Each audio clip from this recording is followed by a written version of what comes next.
तो इस एपिसोड की शुरुआत में दिखाते हैं कि हमारा हाजिन जो होता है वो रूम के अंदर से बाहर आता है और उस लड़की रिन के पास आकर खड़ा हो जाता है। तो वो उसे कहती है क्या सब कुछ ठीक है। तो वो कहता है हाँ सब कुछ ठीक है, तुम बताओ कि तुम यहाँ पर क्या करने के लिए आई हो। तो वो इस बात से काफी हैरान होती है। फिर साथ ही वो सोच रही होती है कि ये यहाँ पर मुझसे किस तरह से बात कर रहा है। पहले जब ये कभी ये मुझसे बात किया करता था, ये चिल्ला चिल्ला कर बात करता था और हमेशा गुस्से में रहता था, लेकिन आज यहाँ पर बड़े जेंटल एटीट्यूड के साथ बात कर रहा है। कहीं ऐसा दुनिया की बीमारी की वजह से इसका दिमाग खराब हो गया है। अगर ये बात वाकई में सच है कि ब्लॉकेज की वजह से इसकी मेमोरीज को ठेस पहुंची है, मुझे लगता है कि जहां पर मेरे पास सबसे बेस्ट मौका यही है, मुझे इसके पास से बहुत सारे पैसे ऐंठ लेने चाहिए। जिस तरह मेरे भाई ने मुझसे कहा कि जहां पर इस मौके का फायदा उठाया जाए, तो इसलिए तो मैं जहां पर आई हूं। और इसी के साथ वो उसे कहती है कि मैं जहां पर तुमसे ये बात नहीं छुपाऊंगी कि मैं जहां पर क्या करने के लिए आई हूं, मैं सीधा पॉइंट के ऊपर आती हूं। तो वो अपने पास से कॉन्ट्रैक्ट निकालती है और कहती है कि तुम्हें ये तो याद ही होगा, ये कॉन्ट्रैक्ट पेपर है जिसके ऊपर मैंने और तुमने हम दोनों ने साइन किए थे। तो वो कहता है कि ये किस किस्म का कॉन्ट्रैक्ट है, क्या तुम मुझे जहां पर इसके बारे में और ज्यादा बताओगे। और इसी के साथ वो सोच रहा होता है कि मैं जहां पर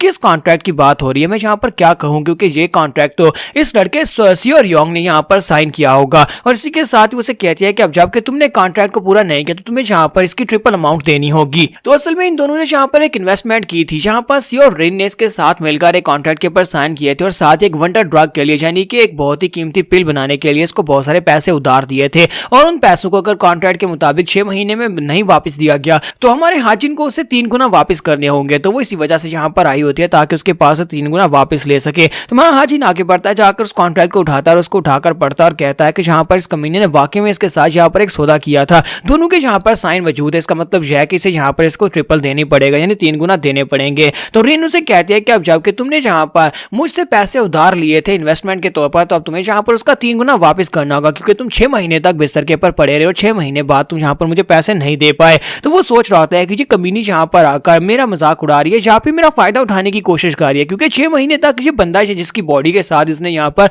कॉन्ट्रैक्ट साइन किया था वो बिस्तर के ऊपर पड़ा हुआ था और इसे यहाँ पर अब अपने कॉन्ट्रैक्ट की याद आ गई है। हाजिन कहता है कि मुझे लगता है कि ये बच्ची यहाँ पर जो कुछ भी कर रही है ये गलत कर रही है, इसे ये सब कुछ नहीं करना चाहिए। तो इसी के साथ ही उसे कहता है अच्छा ठीक है, मैं तुम्हें 3 गुना पैसे दे देता हूँ। और इसी के साथ ही वो आगे बढ़ता है और कहता है मैं यहाँ पर पेपर और इंक के साथ लिख देता हूँ, मैं यहाँ पर तुम्हें 3 गुना पे करने को तैयार हूँ। और जैसे वो वहां पर जाकर पेपर और पेन उठाता है और उसके लिए वहां पर 3 गुना लिखने लगता है कि मैं यहाँ पर तुम्हें 3 गुना पैसे देता हूँ। तो रीन इस बात से काफी हैरान होती है और कहती है कि ये क्या हो रहा है, यहाँ पर तुम्हारा प्लान फेल हो जाएगा अगर ये इतनी आसानी के साथ यहाँ पर मुझे पैसे दे देगा। अगर 6 महीने पहले वाला थर्ड जंग मास्टर यहाँ पर होता तो वो बहुत ज्यादा गुस्सा हो जाता और गुस्सा होकर मुझसे फाइट करने की कोशिश करता, लेकिन ये तो बड़ी आसानी से यहाँ पर मुझे पैसे देने के लिए मान गया। मैं यहाँ पर क्या करूँ, मुझे इसके लिए यहाँ पर मुश्किल क्रिएट करनी है। और इसी के साथ ही उसे कहते हैं कि एक और बात, अब जबकि तुम यहाँ पर मुझे पे बैक कर रहे हो तो मुझे यहाँ पर पे बैक नहीं चाहिए, मुझे यहाँ पर 3 गुना के बदले में ये चाहिए कि तुम मुझे लिख कर दो कि तुम बाकी की सारी जिंदगी मेरे गुलाम रहोगे, जब भी मैं तुम्हें बुलाऊंगी तुम्हें दौड़कर मेरे पास आना होगा, एक लॉयल डॉग की तरह, यानी कि एक वफादार कुत्ते की तरह तुम्हें मेरे साथ रहना होगा। तुझे बात सुनने के बाद मेरा हाजिन सोच रहा था कि मैं तो यहाँ पर से जान छुड़ाने की कोशिश कर रहा था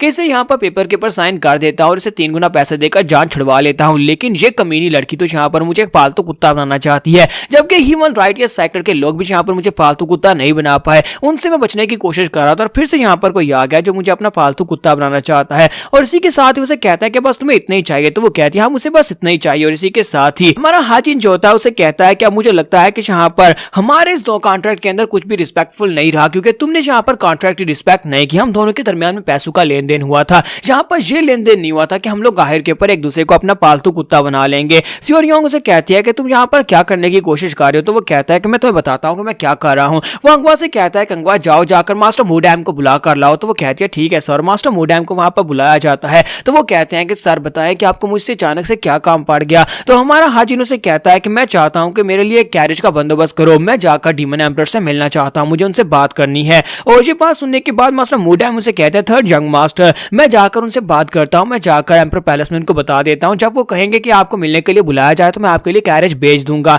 तो वो कहता है हाँ ठीक है, मैं यहाँ पर इंतजार करूंगा। ये बात सुनने के बाद रीन भी काफी ज्यादा हैरान हो जाती है। सियोरिन कहती है कि यहाँ पर हो क्या रहा है, तुम यहाँ पर डीमन एम्परर से क्यों मिलना चाहते हो। और इस बात से वो काफी ज्यादा हैरान भी होती है और साथ ही वो शर्मिंदा भी हो रही होती है और उसे कहती है कि बताओ तो सही थर्ड यंग मास्टर तुम क्या करने की कोशिश कर रहे हो। तो वो कहता है कि तुम्हें क्या लगता है कि मैं यहाँ पर क्या करने की कोशिश कर रहा हूँ, मैं यहाँ पर फाइट बैक करूंगा, मैं यहाँ पर तुम्हें पैसे दे रहा था ताकि तुम्हारा कॉन्ट्रैक्ट पूरा हो जाए, लेकिन अफसोस कि तुम यहाँ पर किसी और मकसद से आई हो, मुझे अपना गुलाम बनाना चाहती हो, ऐसा तो बिल्कुल भी नहीं होगा। सियोरिन उसे कहती है लेकिन अगर डीमन एम्परर को इस बारे में पता चला कि उनकी पीठ के पीछे जहाँ पर तुम किसी के साथ कॉन्ट्रैक्ट्स बना रहे थे और उनके साथ यहाँ पर इन्वेस्टमेंट्स कर रहे थे, तो फिर तो हम दोनों यहाँ पर मारे जाएंगे। हमारा हाजिन उसे कहता है जो तो डीमन एम्परर जब इस बारे बारे में सुनेंगे, उसके बाद ही वो फैसला करेंगे ना किसको मारना है किसको जिंदा रखना है। क्योंकि मैं तो यहाँ पर उनका पर्सनल डिसाइपल हूँ, यानी कि उनके पर्सनल डिसाइपल्स में 3rd नंबर पर हूँ। क्या तुम्हें लगता है कि उनके डिसाइपल्स को मारना उनके लिए इतना आसान होगा? वो मुझे कुछ सजा देंगे लेकिन जान से नहीं मारेंगे। लेकिन तुम्हारी फैमिली बैकग्राउंड काफी अच्छी है, लेकिन इतनी भी अच्छी नहीं है, तुम उनकी डिसाइपल तो नहीं होना। इसका मतलब जो है कि वो जब चाहे तुम्हारी पूरी की पूरी फैमिली बल्कि तुम्हारे पूरे के पूरे टेंपल को जलाकर राख कर देंगे। अब जरा खुद सोचकर देखो, डीमन एम्परर जब गुस्सा होंगे तो वो तुम्हारे साथ क्या करेंगे।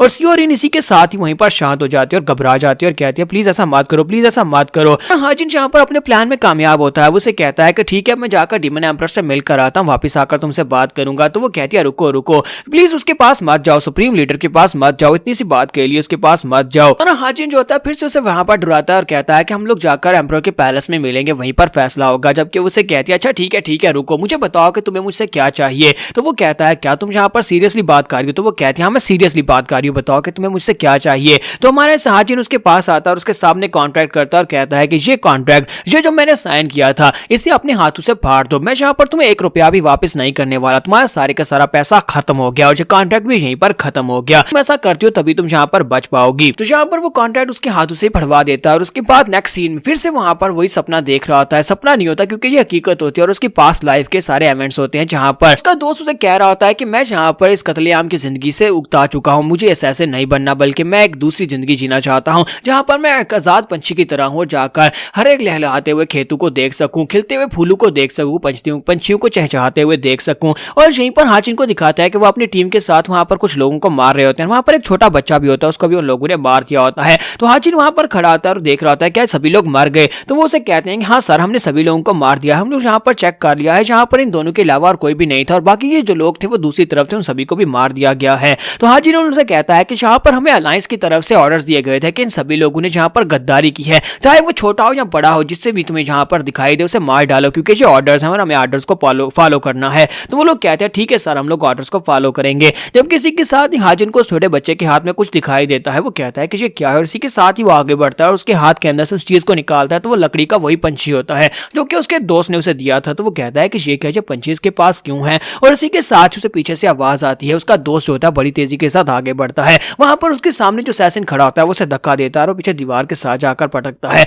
और साथ ही वो बाकी के दोनों के ऊपर भी अटैक करता है और उन दोनों को भी मार देता है। यानी कि यहाँ पर अपने साथियों के ऊपर अटैक कर रहा था और गुस्से के साथ आगे बढ़ता है। जबकि हमारा हाजिन उसे कहता है कि दोस्त ये तुम क्या कर रहे हो, ये तुम क्या कर रहे हो। तो वो बड़ी तेजी के साथ उसकी तरफ भी आगे बढ़ता है और हाजिन जो होता है अपनी तलवार को सामने करता है, लेकिन वो उसके अटैक को ब्लॉक कर लेता है, उसकी तलवार को भी काट देता है। लेकिन वो हाजिन को मारता नहीं है बल्कि वो तेजी के साथ आगे बढ़ता है, उस बच्चे की डेड बॉडी को उठाकर वहां पर से आगे गुजर जाता है। हाजिन उसे कहता है कि तुम क्या कर रहे हो, हमें जहां पर ऑर्डर्स मिले थे कि इन सभी लोगों ने गद्दारी किया और इन सभी लोगों को जान से मारना होगा, हम लोग ऑर्डर्स को फॉलो कर रहे हैं। मुझे इस बारे में बिल्कुल भी नहीं पता था कि ये तुम्हारी फैमिली के लोग हैं, तो मुझे भी यहाँ पर अभी तक फिलहाल के लिए कंफर्म तो नहीं है, लेकिन जिस तरह से वो लड़का यहाँ पर इस बच्चे को लेकर रो रहा है ऐसा लगता है जैसे इसका बेटा हो। इसी के साथ ही वो लड़का वहाँ पर एक जबरदस्त चीख मारता है, वो वहाँ पर एक जबरदस्त चीख मारता है। तो इसी के साथ ही वो हाजिन से कहता है क्या यही तुम्हारी जिंदगी है, क्या इसके अलावा तुम्हारी जिंदगी में और कुछ भी नहीं है, क्या ये तुम्हारा जॉब है यहाँ पर किसी को भी देखते उसे मार डालना। इसी के साथ ही जब उस लड़के की बॉडी के अंदर से पैरासाइट एक्टिवेट होता है, वो लड़का मर रहा होता है, तो मरते वक्त वो हाजिन को कर्स करता है। वो उसे कहता है कि मैं यहाँ पर तुम्हें बद्दुआ देता हूँ